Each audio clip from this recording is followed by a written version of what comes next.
অন্ধকারে যখন প্রথম মোমবাতিটা জ্বালানো হয়, তার যে আলো, পরের গুলোতে একই রকম আলো হয়। সব সম্পর্ক কি শেষ হয়ে যায়, নাকি ছোট গল্পের মতো রেশ থেকে যায়? ঠিক সেই জগজিৎ সিং এর গজলের মতো, হাত ছুটে ভি তো রিশতে নেহি ছোড়া করতে। ঠিক এরকমই সম্পর্কের এক শীতলতা থেকে তৈরি হয়েছে বাংলা ছবি ডিপ ফ্রিজ। জাতীয় পুরস্কারপ্রাপ্ত অর্জুন দত্তের বাংলা ছবি ইতিমধ্যেই কিন্তু নানা ফেস্টিভ্যালে ঘুরেছে, এবার সর্বসাধারণের জন্য মুক্তি পেল। কেমন হলো ডিপ ফ্রিজ? কোথায় জমলো বরফ, আর কোথায় উদাসীনতার ছোঁয়া পাওয়া গেল এই ছবি জুড়ে? আসলে এই ছবির গল্প হয়তো 2-3 লাইনেই শেষ হয়ে যায়, কিন্তু সেটাকেই সম্পর্কের বেড়াজালের মধ্যে দিয়ে, সুদূর প্রসারী প্রভাবের মধ্যে দিয়ে নিয়ে গিয়েছেন পরিচালক অর্জুন দত্ত, এবং সেখানেই পরিচালকের সার্থকতা। ছবিতে আবির চট্টোপাধ্যায় রয়েছেন তনুশ্রী চক্রবর্তী, অনুরাধা মুখোপাধ্যায়।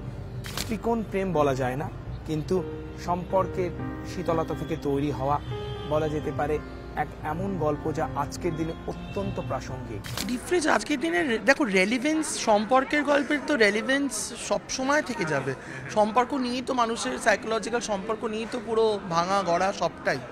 তো রেলিভেন্ট তো বটেই, বিকজ আজকের দিনে দাঁড়িয়ে আমি যা বললাম, it's mirror two today society. যা হচ্ছে, এত ডিভোর্সেস, আই হ্যাভ সিন কাপলস যাদের কথা বলে না, লোকজনের সামনে প্রচণ্ড নাটক করছে, বাট বিছানা একে অন্য সাইড ফেস করে শুয়ে আছে। আর মুভ অন, ছবিটা খুব সুন্দরভাবে মুভ অন করা, মানে কী করে মুভ অন করতে হয়। আর ডিপ ফ্রিজ নামটা বলে মেটাফর, আদেও আমাদের জমে থাকা, ওদের চরিত্রগুলো জমে থাকা মান অভিমান, যত জমাট বাঁধা কি আদেও গলবে নাকি থেকে যাবে, নাকি আরও জমাট বাঁধবে। আর আমি খুব পজিটিভলি না ব্রেকআপ, ডিভোর্সকে খুব পজিটিভ লাইটে দেখাতে চেয়েছি। ঠিক আছে, লাইফে সবার সাথে সবার কিছু, মানে move on in life, but আমি আবার ওই প্রশ্নটা, ওই চুলকানিটাও দিতে চেয়েছি, প্রথম ভালোবাসাকে কি সত্যি বলা যায় একটা সই করে? যেখানে বিয়ে প্রায় অপ্রাসঙ্গিক হয়ে পড়েছে, সম্পর্কগুলো অত্যন্ত শিথিল বা ফ্রাজাইল, এই প্রজন্মে মানুষ খুব দ্রুতই কিন্তু একে অপরের থেকে দূরত্ব তৈরি করছে, এবং বিচ্ছেদ বা ডিভোর্সও কিন্তু আজকের দিনে বলা যেতে পারে খুব একটা বড় বিষয় না। সেরকম জায়গা থেকেই কিন্তু তৈরি হয়েছে ডিপ ফ্রিজ, যেখানে সম্পর্ক শেষ হয়ে যাওয়ার পরও তার রেশ থেকে গেছে। ডিপ ফ্রিজের সামগ্রিক বিষয় যদি বলা যায়, তাহলে বলতেই হবে যে কয়েকটি বিষয়, কিছু নীরবতা থাকে যার সামনে কোনো প্রতিরোধ গড়ে তোলা যায় না, নিষ্ফল প্রয়াসে বারবার নিজের দিকেই যেন ফিরে আসে। উল্টো দিকের মানুষটা হয়তো ততক্ষণে তার মনের মধ্যে ডিপ ফ্রিজ তৈরি করে ফেলেছে, সব স্মৃতি চালান করে দিয়েছে সেই হিমশীতলে। অর্থাৎ হতাশা, না পাওয়া, বিশ্বাসভঙ্গ, সবটা মিলে এমন এক চূড়ান্ত চাপ তৈরি করে, ছিঁড়ে যায় সম্পর্কের তার। আর এই ছিঁড়ে যাওয়া সম্পর্কের তার থেকে কিন্তু জন্ম নিয়েছে ডিপ ফ্রিজের গল্প। গোটা ছবি জুড়ে কিন্তু নানা মুহূর্ত তৈরি হয়েছে, তবে শুরুতেও যেটা বলা, কাহিনী হয়তো 2-3 লাইনের, কিন্তু তার অভিঘাত এতটাই সুদূর প্রসারী যে সংবেদনশীল চিত্রনাট্য তাকে অনেক দূর এগিয়ে নিয়ে যায়। সেই পাশাপাশি বলতেই হয় যে অর্জুন দত্তের অসম্ভব ভালো সংলাপ এবং ডিওপি সুপ্রতিম ঘোলের লিরিক্যাল সিনেমাটোগ্রাফি কিন্তু ছবিটিকে এক অন্য মাত্রা দিয়েছে। তবে অভিনয়ের কথা না বললেই নয়, যেখানে আবির চট্টোপাধ্যায় যথাযথ, তনুশ্রী অনেক দিন বাদ অত্যন্ত দক্ষ অভিনয় প্রমাণ দিয়েছেন, এবং পাশাপাশি নজর কেড়েছে অনুরাধা মুখোপাধ্যায়ের অভিনয়। হয়তো অভিনয় না থাকলে ডিপ ফ্রিজকে সেই অর্থে দাঁড় করানো যেত না, বা ডিপ ফ্রিজে বরফ জমত না। সুতরাং বলা যায় যে প্রত্যেকটা কলাকুশলী নিজের ডিপার্টমেন্টে এত ভালো কাজ করেছে বা দক্ষতার পরিচয় দিয়েছে, তাই হয়তো ঝুলিতে জাতীয় পুরস্কার এনে দিয়েছে। তবে ডিপ ফ্রিজের একটা বলা যেতে পারে আজকের দিনে দাঁড়িয়ে কিন্তু একটা ইম্প্যাক্টও রয়েছে বা প্রাসঙ্গিকতাও রয়েছে। মেঘলা থাকলে তোমাকে আজকাল তো অন্ধকার লাগে কেন? তুমি তো এরকম ছিলে না। আমাদের জীবনের বেসিক ফাউন্ডেশনটাই সম্পর্ক। সেখান থেকে আমরা কোথাও কেউ কেরিয়ারের স্বপ্ন, সেখান থেকে কোথাও গিয়ে অন্যান্য ঘটনাগুলো ঘটছে। এই ছবির ক্ষেত্রে আমি যেটা বলতে পারি যে অর্জুন একটা ওপেন এন্ডেড একটা জায়গায় রেখেছে, but in a very positive note. ও খুব জাজমেন্টাল হয়নি নিজে যে এই লোকটা এরম কেন, ওই মহিলা এরম কেন, কেন ওদের মধ্যে হলো। অনেকেই এই ছবি দেখে হয়তো বলবেন যে অমুক চরিত্র ঠিক করেছে, ও ভুল করেছে, আবার তার পাশের জন বলবে না না ও তো অতটা ভুল করেনি। সো এটা বিভিন্ন দৃষ্টিভঙ্গির গল্প। 2025 সালে দাঁড়িয়ে ডিফ্রিজ খুব রেলিভেন্ট আমি বলবো, কারণ এখন চতুর্দিকে আমরা দেখি এই বিয়ে হচ্ছে, এই ডিভোর্স হচ্ছে, মানুষ এই প্রেমে পড়ছে, এই চলে যাচ্ছে, কারণ আমরা জেনজির যুগে বাস করছি। তো সেখানে দাঁড়িয়ে সম্পর্ক রাখতে গেলে, সম্পর্ক তৈরি করতে গেলে কি কি দরকার সেটা মানে ডিফ্রিজে দেখিয়েছে। এবং তিনজন মানুষ যারা মানে সেটা আবিরদার চরিত্র বা তনুশ্রীর চরিত্র বা আমার চরিত্র কিভাবে একে অপরের সঙ্গে যুক্ত। এবং ওই যে অর্জুনদা একটা কথা বলুন, আমরা কেউই সাদা কালো হই না, আমরা সবাই একটা গ্রে শেডের হই। এবং খারাপ ভালোটা পারসেপশন, কারোর কাছে আমি ভালো, কারোর কাছে আমি খারাপ। তো এই চরিত্রগুলো ওই পারসেপশনের মধ্যেই বসবাস করে। তো 2025-এ দাঁড়িয়ে যে সময়ে আমরা রয়েছি, সেই সময়ে ডিফ্রিজ খুব রেলিভেন্ট একটা সিনেমা, যেখানে আজকের দিনে সম্পর্কগুলো অত্যন্ত শিথিল বা ফ্রাজাইল আমরা যেটা বলে থাকি, সেখানে কিন্তু ডিফ্রিজ কোথাও নিঃশব্দে একটা বার্তা দিয়ে চলেছে। ছবিতে বিবাহ বিচ্ছিন্ন দম্পতির ভূমিকায় আবির চট্টোপাধ্যায় এবং তনুশ্রী চক্রবর্তী, এবং ছবিতে তারা স্বর্ণাভ এবং মিলি। তাদের সুখের সংসার ছিল এবং বিবাহবার্ষিকীর দিনে একটা অনভিপ্রেত ঘটনায় তাদের দাম্পত্য ভেঙে যায়। তাদের সন্তান রয়েছে এবং ওই একমাত্র সন্তান তাতাই যেন কোথাও দুজনের মধ্যে বলা যেতে পারে ব্রিজ বা সংযোগস্থল। এবং বাচ্চার জ্বরের কারণে বাবা এসেছে দেখা করতে বর্ষার এক রাতে প্রাক্তন স্ত্রীর সঙ্গে। স্বর্ণাভর কথা বন্ধ এমন নয়, কিন্তু প্রায় বলা যেতে পারে যে সম্পর্কের বাঁক এমন জায়গায় গিয়ে দাঁড়িয়েছে যে কথা সমস্ত ভাষা হারিয়েছে। সেরকম একটি পরিস্থিতিতে কিন্তু স্বর্ণাভ এবং মিলি অর্থাৎ আবির চট্টোপাধ্যায় এবং তনুশ্রী চক্রবর্তীর দেখা হচ্ছে।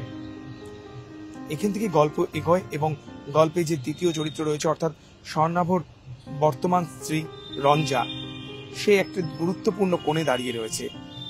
আর সেখান থেকে কিন্তু ডিফ্রিজের গল্প একটা নতুন মোড় নেয়। সেই ঝড় ঝঞ্ঝার রাতে আবার স্বর্ণাভ এবং মিলিকে পরস্পরের কাছে নিয়ে আসে এবং পুরনো স্মৃতি, ফেলে আসা দিনগুলির কথা উঠে আসে। এখানে বলা যেতে পারে রবীন্দ্রনাথের সেই হঠাৎ দেখার মতোই সব সম্পর্ক কিন্তু শেষ হয়েও শেষ হয় না।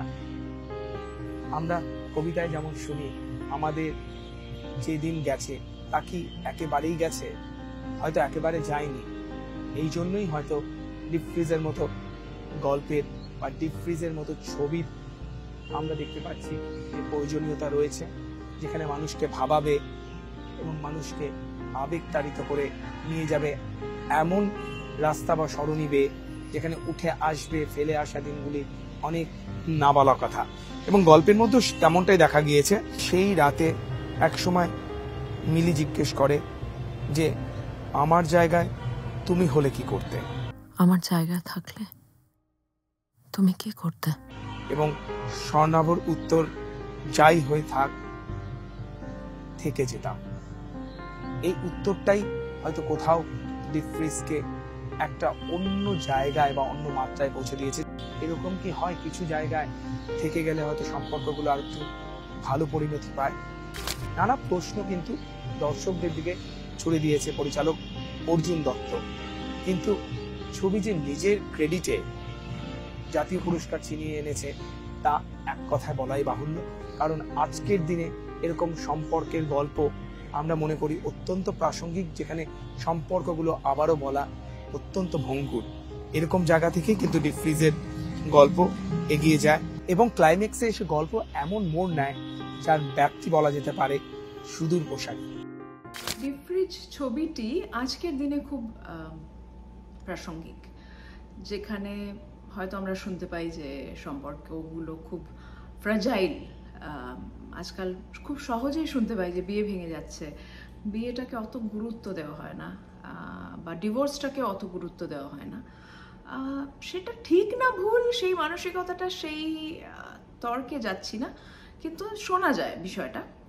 আর আমি মনে করি যে এই জায়গায় দাঁড়িয়ে it's a important film, definitely it's a important film, কিন্তু কোনো কিছু ইম্পর্টেন্ট কিনা সেটা দর্শক বিচার করবে। যে তার এই মানসিকতাটা কতটুকু দরকার, তার এই মানসিকতাটা সে কতটা নিয়ে যাচ্ছে, টেক অন কি ছবিটা, সেটা আমার মনে হয় যে দর্শক বিচার করুক। কিন্তু আমি বলবো যে এটা দেখিয়ে এই ধরনের গল্প বলে আমাদের খুব ভালো লেগেছে, কারণ আমি কাজটা করতে গিয়ে আমি খুব উপলব্ধি করেছি, যে খুব এনজয় করেছি যে কিভাবে একটা সম্পর্ক বদলে যায় এবং কিছু কিছু জিনিস থেকে যায়, মানে কতটা প্রাসঙ্গিক হয়ে ওঠে, নিজেদের মধ্যেই কতটা প্রাসঙ্গিক হয়ে ওঠে, কতটা কানেক্ট করবে দর্শক, সেটা খুব ইম্পর্ট্যান্ট আমার জন্য এবং আমাদের সবার জন্য। অন্যান্য কলাকুশলীদের কথা না বললেই নয়, স্বল্প পরিসরের অভিনয়ে কিন্তু অনবদ্য, দেবযানী চট্টোপাধ্যায়, কৌশিক চট্টোপাধ্যায় এবং সৌম্যব্রতর মিউজিক কিন্তু ছবিকে একটা অন্য মেজাজ দিয়েছে। সব মিলিয়ে শেষে এটাই বলার যে অর্জুন এমন একটা ছবি তৈরি করেছে যেটা দর্শকরা কিন্তু নিজের মতো করে আবিষ্কার করতে পারবে। আদ্যপ্রান্ত একটা সম্পর্কের গল্প এবং আদ্যপ্রান্ত একটা ফেলে আসা সম্পর্ককে নতুনভাবে দেখার গল্প। তাই দর্শকরা হলে না এলে কোথাও যেন নিজেদেরকে নিরাশ করবেন। তাই ডিপ ফ্রিজ কিন্তু হলে এসে দেখার মতো ছবি।